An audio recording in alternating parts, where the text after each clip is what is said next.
Guys, anong kabit tayo ngayon ng natin? RT chain. Wait lang. Kabit tayo ng 48 feet, tapos 14 sa harap. Guys, papat natin to kasi sensya na madumi yung motor natin ngayon ha. Maulan kasi ngayon eh. Guys, ano tatanggalin natin dyan? Sa mga tornilyo na yan.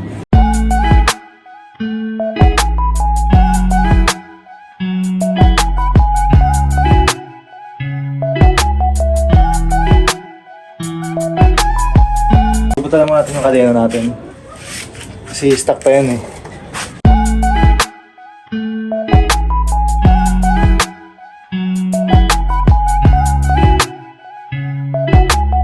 Kadena.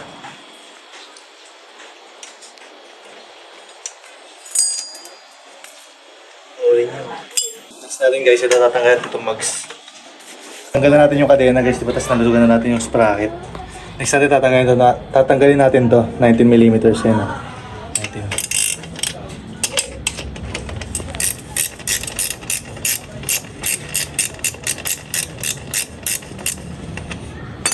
Tatanggalin natin yung gulong kasi papalitan natin yung sprocket. Guys, tatanggal na natin, di ba? Baka magkaskasan. Na guys, yun ang pangsapin para hindi magkaskasan yung mags natin.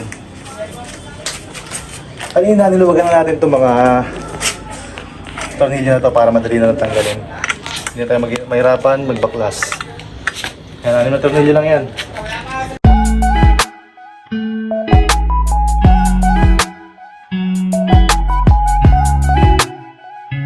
Guys, kung bago natin sprocket, 48 feet siya. Ang stock kasi natin, 46 feet lang. Lalagyan na natin ito. RK siya, no? RK yan. Before, after.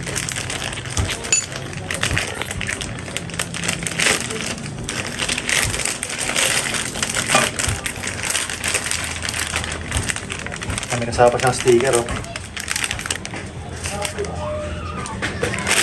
Ganda niya guys, oh. Gold. Ito yung stock natin. Pagkumpara natin yung bigat, parang subigat tong RK. Solid naman siya, eh, oh. Kapit na natin guys. Ganda, oh. Boy, balik ko na lang mo ha.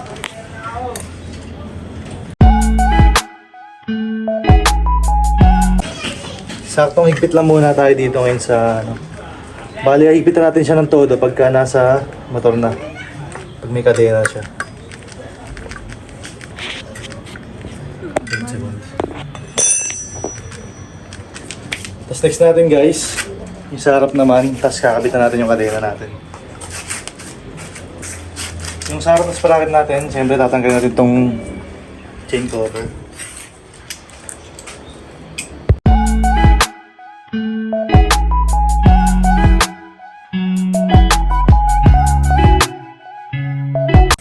Tanggalin natin tong 8 na to. 8mm siyang bolts na yan. Isang bolts lang yan.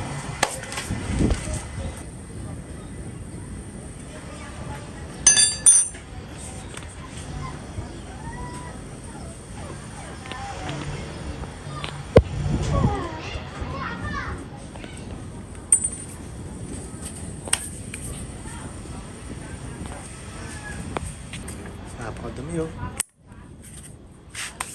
Papalitan natin siya ng 14 teeth. Stock size pa rin. Kulay gold. May sticker pa rin nakasama.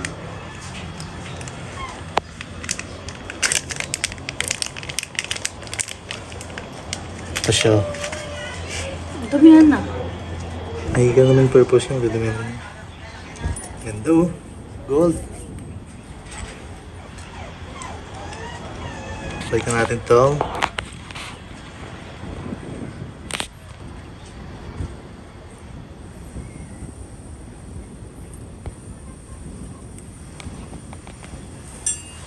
Balikan natin.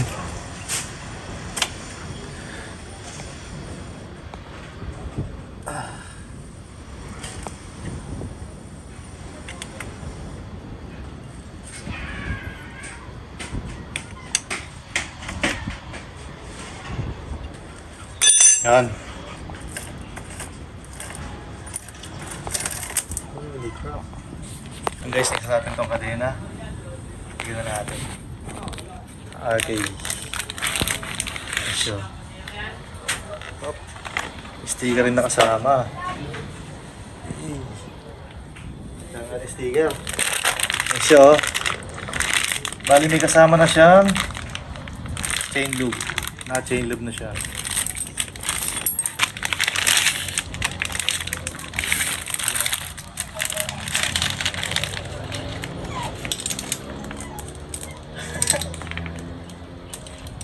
Napapadaanin yan.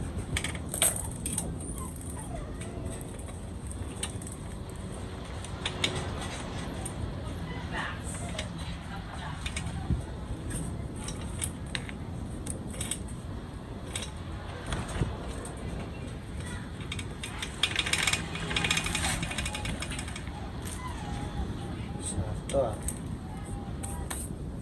So guys, ganda niya.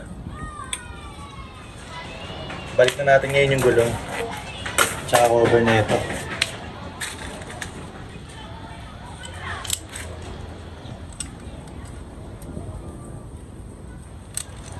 Dolce, no?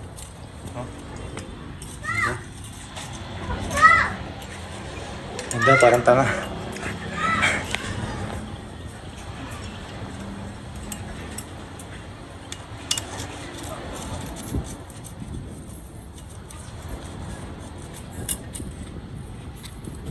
Linisin rin natin to guys. Maulan pa kasi ngayon eh.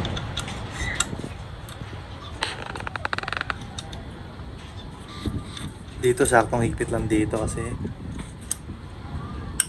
pwedeng maputol to. Fix natin guys, gulong ulit. Babalik natin siya dito sa motor.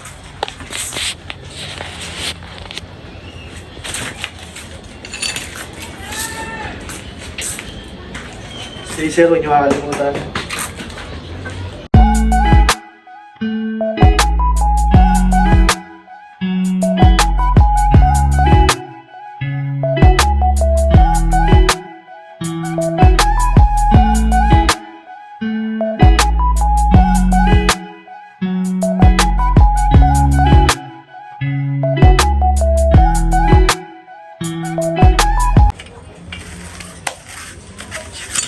Siyempre, kabit muna natin itong kadena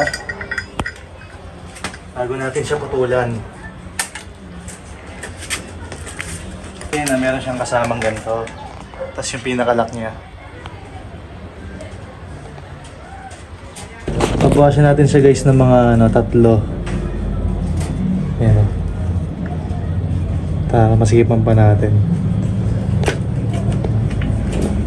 Nakakabit na natin siya.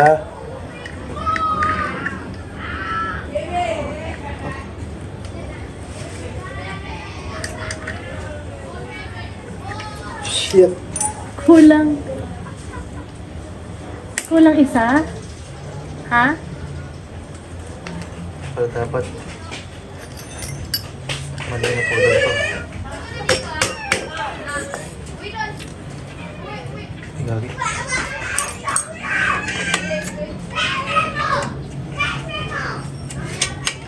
Ang bata to. Tama na eh, mali lang na po ito eh. Umay ah. Tingnan mo. Oh, Bitin. mali lang na po ito. So, Tama. ito dapat tatanggalin to. Bullshit, tanggal mo. Meron lagay guys dito sa likod. Yan. Tapos lalagay natin to. Yan sa sarap. Tapos, yung lock niya at paganda sa ikot.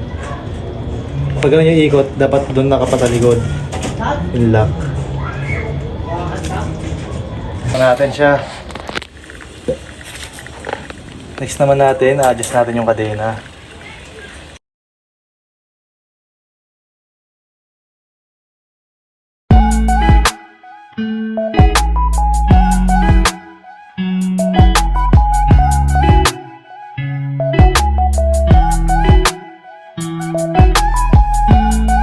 Next guys, sisigipan natin tong 14mm sa caliper.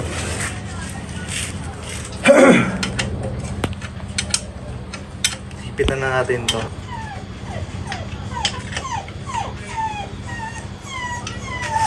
Yan siya guys. Pantay. Sticks na natin tong 19mm.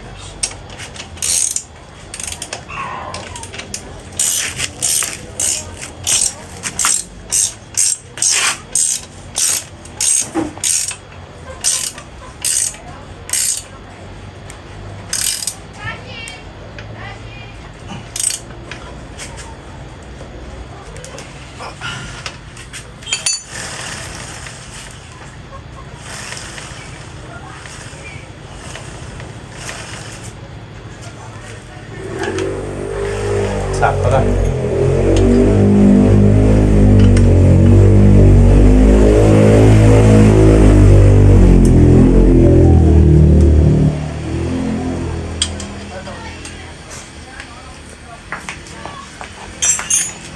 Ito natin siya. Yung kanina. Ito na. Tignan natin ito mga to. It's ambon. Umuambon na.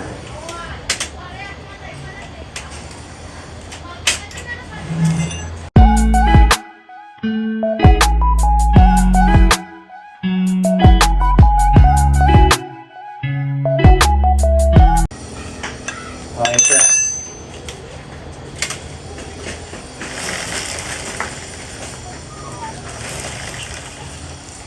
Tapang play.